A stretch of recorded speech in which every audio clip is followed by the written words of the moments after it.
Aujourd'hui, on va parler de S2I, qui est une société prometteuse avec un long train de dossier et qui pourrait à l'heure actuelle valoir 2 fois plus que sa capitalisation boursière. Alors déjà, pour commencer, on va voir ce que c'est S2I. S2I est une société de services informatiques organisée autour de 2 pôles d'activité. Prestation de conseil et d'ingénierie, conseil en développement de systèmes d'information, réalisation de projets, interconnexion de plateformes, de services de téléphonie sur IP, réalisation de portails extranet, développement, etc., etc. Et intégration et maintenance des systèmes d'information. Logique, puisque si derrière vous arrivez à faire de la prestation et à installer des nouvelles plateformes, derrière l'idéal est de faire la maintenance de ce système.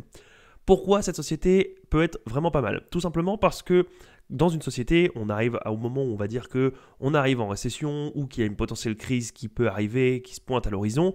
Si les autres sociétés commencent à avoir du mal, elles vont forcément rogner sur les coûts qu'elles ont. Donc souvent c'est le marketing, souvent c'est la masse salariale, etc.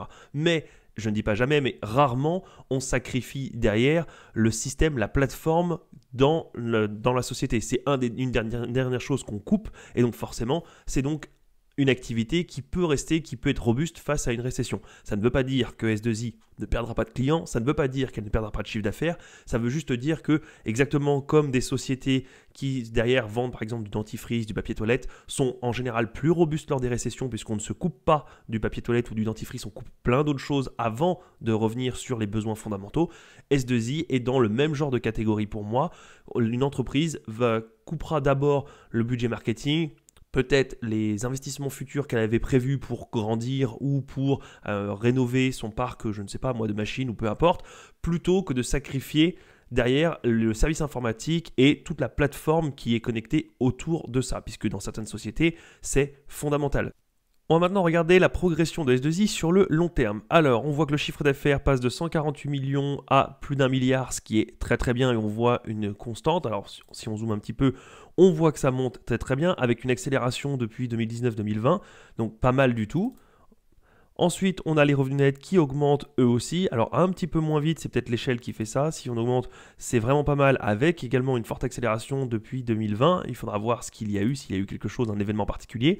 La marge nette qui était aux alentours de 3% et qui progresse depuis, pareil, 2020-2021, qui passe à 7, presque 8%. Donc vraiment très bien aussi, même si une marge de 3,5%, c'est pas ce qu'il y a de mieux pour faire face à une crise ou une récession, mais quand on commence à aller vers les 8% de marge nette, ça commence à être pas mal.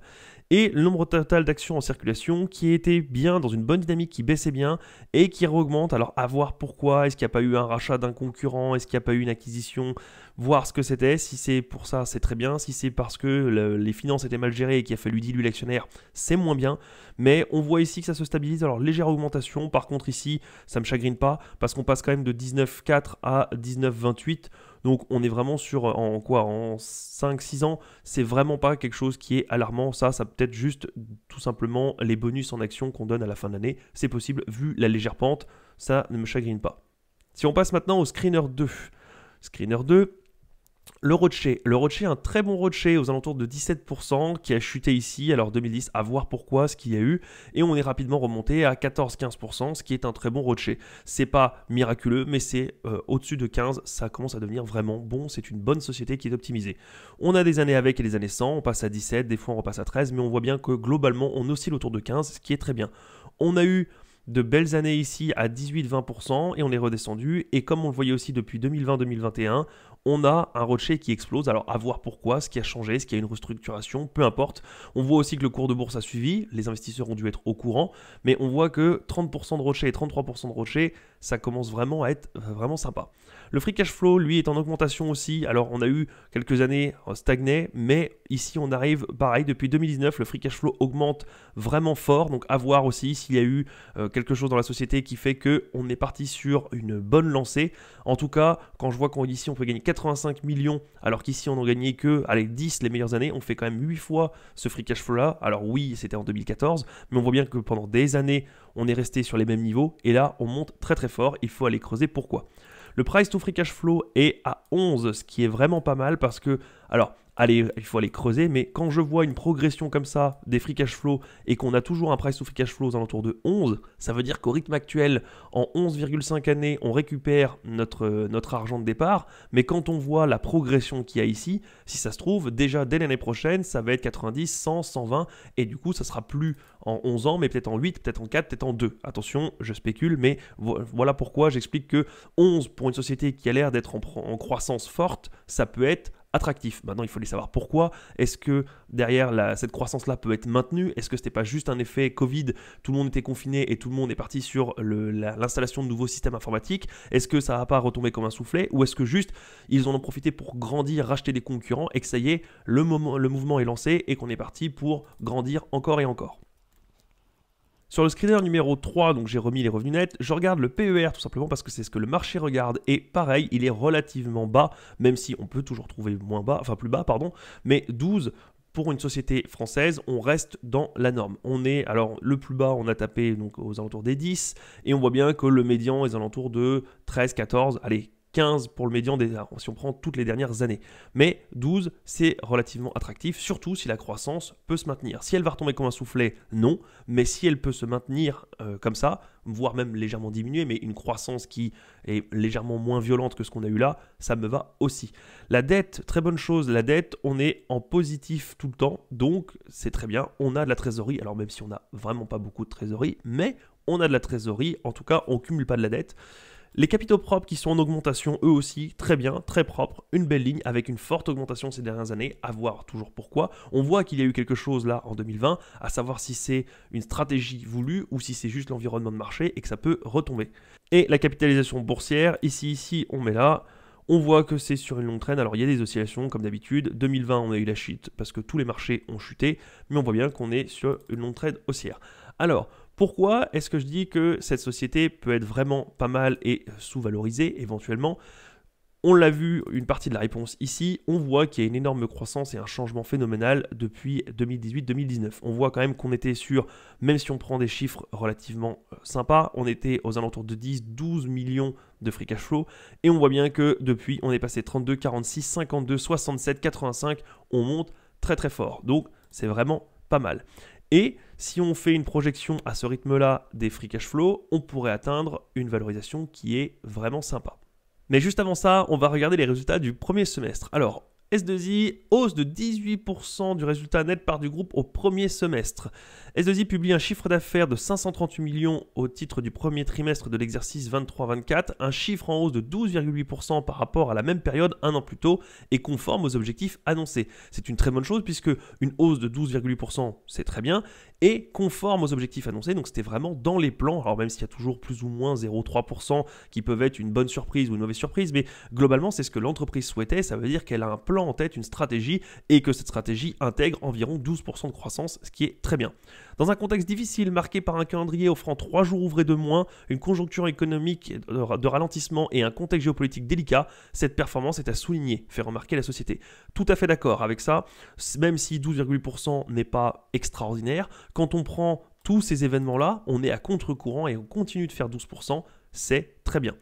Dans le même temps, le résultat opérationnel d'activité a progressé de 9,9% pour atteindre 49,8 millions d'euros, tandis que le résultat net part du groupe ressort à 41 millions, plus 18,1%.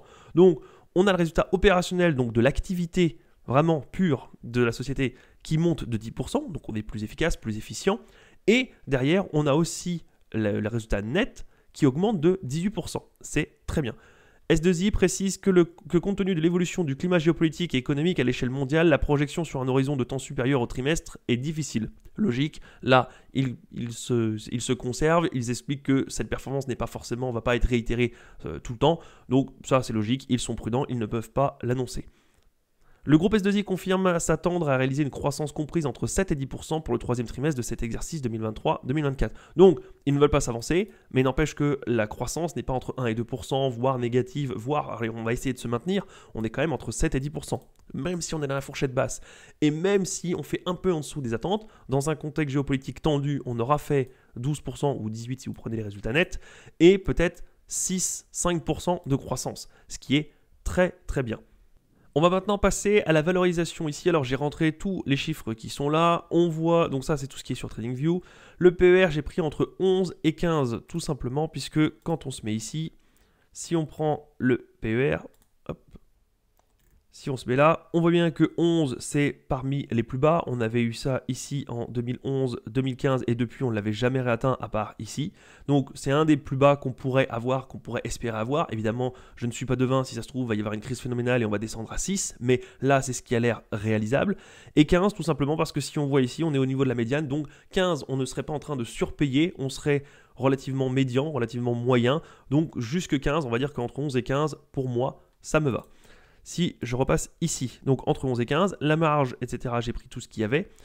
Et la croissance passée de 12%, c'est tout simplement donc les free cash flow qu'on a vu, qu'on a actualisé, alors qui n'étaient pas tip top, enfin qu'on a vu, pardon, pas qu'on a actualisé, les free cash flow que j'ai reportés là, avec des années vraiment pas top ici, et les dernières années qui montent très fort, puisque on voit bien que là, 32, 46, 52, etc., ça monte très très fort. Ça nous fait une croissance médiane de 12%, j'ai pas pris la moyenne, j'ai pris la médiane, tout simplement parce que ça reflète mieux, surtout quand il y a des fortes oscillations comme ça avec un départ, il vaut mieux prendre une médiane, ce qui nous donne une croissance médiane de 12%.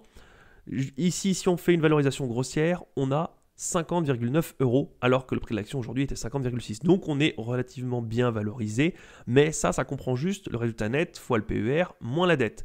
Forcément, si on prend un PER de 11 à l'heure actuelle, on arrive à un chiffre qui est similaire à ce qu'on a aujourd'hui, puisqu'on a un PER de 11. Si on met un PER de 15, qui est un retour, et ça serait un retour historique, on pourrait avoir 67,1. Mais on ne va pas spéculer sur un PER potentiellement qui pourrait revenir, puisque le PER dépend fortement de ce que le marché price, donc de si on est en crise, en bulle, peu importe.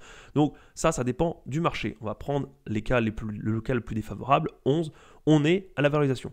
Si on prend la valorisation de Graham, qui prend en compte les taux et les taux des sociétés, on arrive à 104, tout simplement parce que avec cette valorisation, vous voyez, on prend en compte la croissance future estimée et les taux, et forcément avec une croissance, alors moi j'ai mis 8% parce que j'ai été relativement conservateur comparé à la croissance qu'on avait avant. Il faut aller creuser, lire les rapports financiers pour savoir si la croissance, celle-ci était un coup de chance, disons, si c'est environnemental ou si c'est une restructuration de la société ou un mix des deux, mais ça pourrait vous donner une idée sur la croissance réelle attendue, puisque si c'était juste un environnement favorable parce qu'on était tous confinés chez nous et que toutes les sociétés ont voulu passer, se numériser et améliorer leur plateforme, oui, 12%, ça pourrait du coup retomber comme un soufflet. Si jamais c'est parce que la société opère il y a un nouveau PDG avec une nouvelle structuration, ça se trouve, 12%, on est encore à la moitié de la capacité de ce qu'elle pourrait offrir. La vérité se situe sûrement entre les deux, mais pour le savoir, il faut aller lire les rapports financiers et écouter les publications de l'équipe dirigeante. Pour ma part, j'ai mis une croissance de 8%, ce qui est pour moi réaliste. J'ai mis un petit peu conservateur parce que je pense qu'on peut atteindre les 9, 9,5%, mais globalement, on peut mettre du 8, on peut même mettre du 7% pour être vraiment conservateur. Pour moi, en tout cas, c'est ma vision.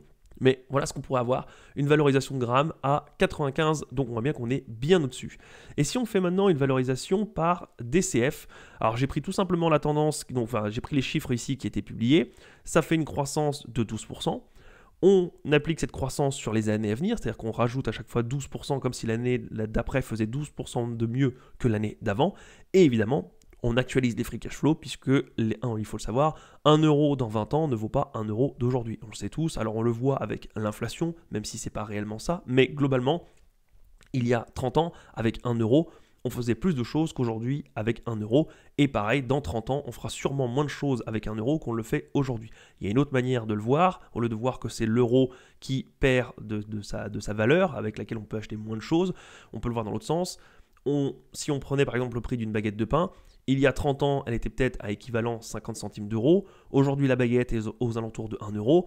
Et vu l'inflation, vu l'augmentation des prix en général, il y a fort à parier que dans 30 ans, la baguette ne sera pas 1 €, mais peut-être 1,50 €, 2 €, 3 €. Donc on est bien d'accord qu'avec 1 €, on fera moins de choses, on pourra acheter moins d'une baguette, on achètera un tiers de baguette, donc l'euro est moins fort. Vous le voyez comme vous voulez, c'est où votre monnaie est moins forte et elle permet d'acheter moins de choses, ou votre monnaie ne bouge pas et ce sont les autres choses de la vie qui bougent, c'est-à-dire qu'elles, elles augmentent, ce qu'on appelle l'inflation. Même si c'est directement lié, c'est pas exactement ça, mais c'est directement lié. Donc forcément, une entreprise qui gagne 100 millions dans 30 ans, ce n'est pas la même valeur que 100 millions aujourd'hui ou 100 millions il y a 30 ans. Le but est d'actualiser ça. On l'actualise globalement avec les taux directeurs, les taux de l'inflation, même si c'est pas réellement vrai non plus, mais globalement ça donne une proche idée. Et donc forcément, si on a 100 millions dans 30 ans, eh ben, on dévalorise chaque année pour arriver à aujourd'hui. Et ce qui fait que 100 millions dans 30 ans donne peut-être aujourd'hui l'équivalent de 22,5 millions. Et donc, on actualise ces free cash flow et on les assemble. Si on assemble tout ça, ça nous donne une valorisation aux alentours de 101 €. Oui, on est à la moitié aujourd'hui. Attention, est-ce que ça veut dire que c'est cette valorisation-là qui est la meilleure, que S2I va monter en ligne droite et que vous allez devenir riche et doubler votre capital en l'espace de quelques semaines? Absolument pas. Il ne faut pas vendre la maison, femme, enfant, chien, tout. Pas du tout. C'est juste qu'il est fort possible que si S2I conserve cette croissance et qu'elle conserve des marges à l'état actuel des choses, donc si elle garde la même dimension que l'élan qu'elle a eu ces 4 dernières années, on pourrait avoir une valorisation autour de ça. Toute la question est de savoir si, 1, elle arrivera à maintenir cette croissance dans l'environnement actuel, et si 2, la croissance qu'elle a eue là était une vraie stratégie prévue, voulue, intentionnelle, ou si c'était un coup de chance et que ça va retomber comme un soufflet. Pour compléter notre vision, je suis allé faire un petit tour sur Guru Focus pour voir les earnings per share et la croissance. On voit qu'on a une trade line aux alentours de 18,29%, donc on la voit ici, ce qui est une très bonne chose. Alors on était un petit peu en dessous pendant un moment et on est repassé au-dessus. Évidemment, toujours pareil, il y a des oscillations, c'est jamais en ligne droite, mais ça nous donne une bonne estimation.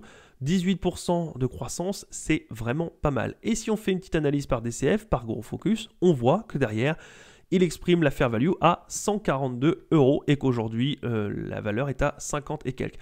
Toujours pareil, est-ce que ça veut dire que vous devez vendre femme, enfant et mettre tapis sur la valeur? Absolument pas. Mais ça veut juste dire qu'il y a peut-être une belle société ici qui est sous-valorisée, tout simplement parce qu'elle ne fait pas partie du CAC 40, qu'elle n'est pas dans les indices, qu'elle n'est pas sous les feux des projecteurs. Et c'est souvent là qu'on trouve les meilleures anomalies de marché, c'est quand personne ne regarde, que c'est une boîte qui ou est dans un secteur qui ne fait pas envie, ou même elle est trop petite, ou est délaissée pendant un moment. Et c'est là qu'on a souvent les meilleures affaires. Pas tout le temps, mais souvent. Est-ce que ça veut dire que c'est une bonne affaire? Absolument pas. Il faut aller creuser, lire les rapports financiers et voir si cette croissance est maintenable dans le temps. Mais si c'est le cas, il y a peut-être un bon investissement à faire. Un dernier petit article pour aiguiser votre curiosité. S2I finalise le rachat de Metanext.